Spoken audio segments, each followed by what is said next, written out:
everyone, welcome to another video, another planty video. It is me, Desiree, and today we're doing a little anti-haul. So I had a few plants I was thinking about recently and I just thought, I'm not gonna buy those. I'm not gonna buy them. One of them I'm not gonna buy anymore, and then I just have a couple of other ones I want to share with you. So the first plant that I'm not gonna buy, it's like a whole grouping of plants, and it is Costa Farms hanging baskets. I'm not buying any more hanging baskets from Costa Farms, no matter what the plant is, because I was looking around the other day at the plants I had purchased from Costa Farms that were in hanging, like 8-inch hanging baskets, and I was realizing that I only have like 3 left. Pretty much every single one that I have bought is either completely dead or has dwindled down, that it is so much that it is now in a small little pot like this. So this is just one of the examples. This is a strawberry begonia. Look how cute this is. This used to be an 8-inch hanging basket, but I don't know if it's the soil that they use, because from what I've kind of gathered over the last couple of years is that companies tend to use a type of soil, especially if you're buying from like a commercial grower that's shipping them all over the country. They tend to use a soil that holds on to a lot of water because they don't know how long that plant is going to be in transit, how long it's going to sit at the store before you buy it, and they want to make sure that it's nice and moist. So that's just what I've kind of noticed, and I feel like Costa Farms definitely does that. And I don't know if it's just the pot that's holding on to too much water, and maybe that's what's making the plant decline so quickly. But I have just noticed that every single hanging basket that I've bought is either this big now or completely dead. So this used to be an 8-inch hanging basket and I loved it, but it was getting super rotten and crispy at the same time. So I took it all apart and I was really only able to salvage a little bit. This did used to have a little bit more in it in this pot, but some of it has died. But this is all that's left.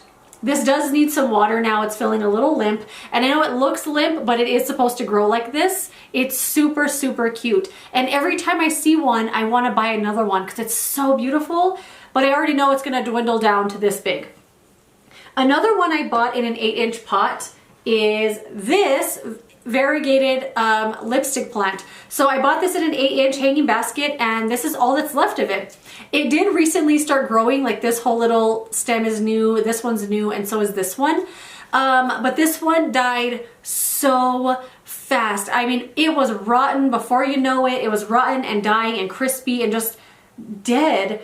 So I took the whole thing apart and I was able to salvage just like 3 or 4 vines. It's grown a little bit now, but yeah, this is just another example of one of their hanging baskets that just declines so fast. I've also had another lipstick plant, actually, the curly one. I showed that one in a video. That one's completely dead. I don't know what it is about the baskets, if it's the soil, if the plant is too big for the soil. I genuinely have no idea. But that curly lipstick plant is dead. I bought the curly spider plant that I also showed in a video. That one's not doing well. I had the Hoya curtisii. He did. I had the Hoya Crimson Queen and Princess. Both of them are dead. And I just don't know what it is about their hanging baskets. They just don't do well for me at all. The only ones that I still have that have done well and look good are the Cebu Blue Pothos, the Marble Queen Pothos, and this lipstick plant. I don't know why this one is doing well. Hold on, I put it by the chair and I feel like I'm gonna break it. There we go. This lipstick plant here is the only one I have that actually is doing well. The soil looks awful, like it looks just as bad as the curly one did, but the plant is doing good, so I'm just gonna leave it.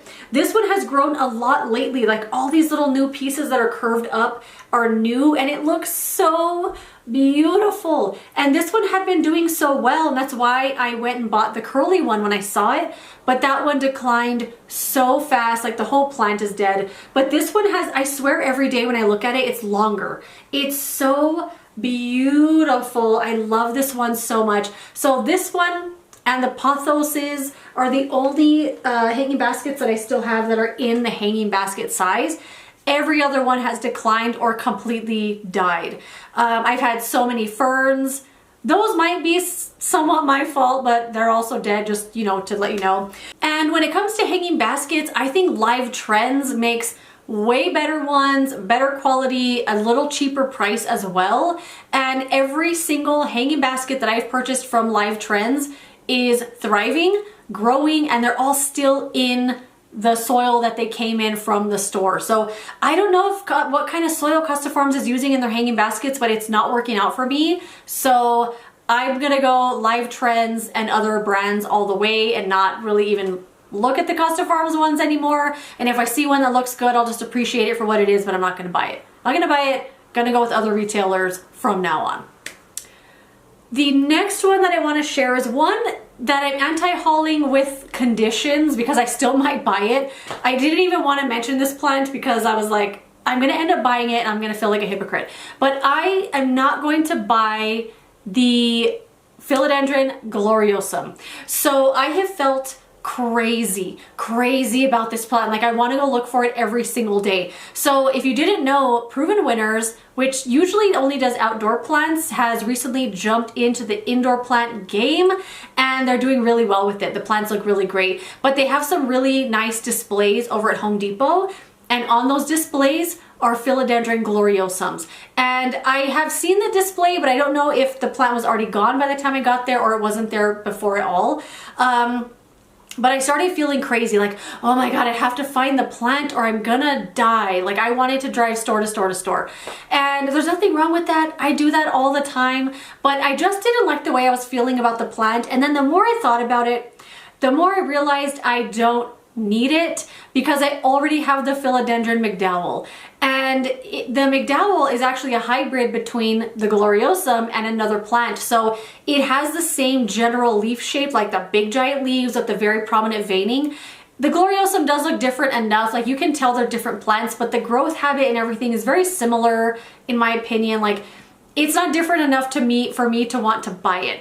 And then the more I thought about it, I was like, if the gloriosum keeps growing and like as much space as the McDowell takes up and how just big and crazy it is, do I want another plant just like that? That's kind of almost annoying that it's so big. And I keep thinking, no, I don't. So unless the gloriosums are small and kind of a little more compact and like just a little easier to take care of, I'm not gonna buy it.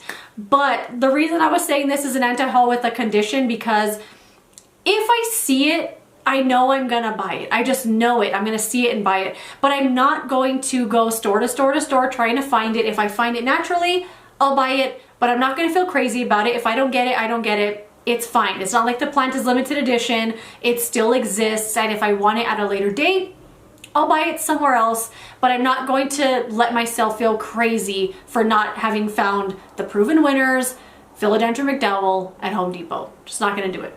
Anti-haul. And the last plant that I am anti-hauling is any big arrangements of succulents. So last year, it was like August-ish when Lowe's started putting all their succulents on half off, and I felt crazy. I was like, I was really into succulents at the time and I still really do like them, but back then I was like, I want to get into succulent arranging, and the way that I thought I would practice is by buying a big hanging basket and then on a clearance or like a good deal, and then I wouldn't feel as guilty cutting it up and trying to make my own arrangements. But it turned out I never did it. I did it one time and then I didn't want to cut the plants because they looked so good in the hanging baskets. So I ended up having 3 of them and they looked really good. But the funny thing about succulents is without even knowing it, they're gonna grow so fast. They're gonna get really leggy. They're gonna stretch towards the sun if they're not next to the window. Their leaves are gonna fall off. They're gonna get dry, and you really have to maintain them after a little while. It's not gonna look the same like a big, beautiful hanging basket. So eventually I had to take them apart, and I actually showed these in a video, and I think it might have been my like embarrassing plants video where I showed you the massacre of succulents that I did. I don't even have any of those anymore. So I'm not gonna buy any of those anymore. As beautiful as they are, I'm not gonna wanna do any of the upkeep, and they are eventually gonna have to be taken apart and like maintained and repotted or something. So I'm not gonna buy any more of those. I'm just gonna appreciate them for what they are. And if I buy any more succulents, it's just one at a time. I still have succulents I really love and ones I look at the store, but I just want one. I want one in a pot to grow on its own and not like a whole arrangement that I have to maintain and upkeep and take apart eventually. So that is it. That's my little anti-haul. We got the Costa Farms hanging baskets, the succulent arrangements, and I already forgot what the next plant was. Oh, the gloriosum. I have no memory of anything. Anyway, that is it. Let me know what plants are on your anti-haul. I would love to know what you think. Leave me a comment down below. I would love to hear from you, and that is it. Thank you so much for watching this video. If you enjoyed it, don't forget to give it a thumbs up and subscribe so you don't miss the next one. And I will see you later in another video. Goodbye.